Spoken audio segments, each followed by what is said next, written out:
The stupid mentality of the misinformed public with regards to the closure of General Motors Holden and Ford manufacturing plants within Australia. Stupid Holden and Ford workers getting paid $150,000 per year to work on a production line and unions pushing for better wages. You could train a monkey to do that and they wonder why the industry shut down. So you're annoyed with people who chose to work at the car plants, who were actually paid around $60,000 per year, even after working a lot of overtime, and unions who actually worked with the companies and the employees to keep the factories alive. Why didn't you apply for a job there? Stuff that, I've got better things to do with my time. Where exactly do you work again? And what do you do for a living? Why would I work when I can sit back and live off of your taxes?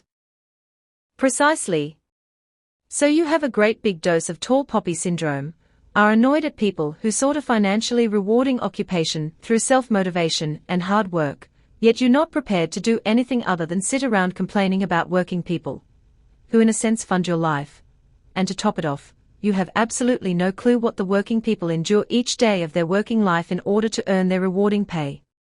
There is nothing more pathetic than to shame those who work hard for a living, when you're not prepared to do the same, and certainly not something Australian people do.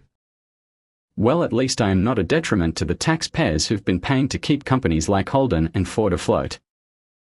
No, you are a detriment to the entire population of working Australians, who through paying income tax, fund your existence, and since you're unlikely to have any superannuation, you will eternally be a detriment to the taxpayers, even at retirement age, essentially someone who is a larger burden than any company seeking assistance to keep in operation, keep people employed, and in turn raising taxes for the government to spend on vital infrastructure and services.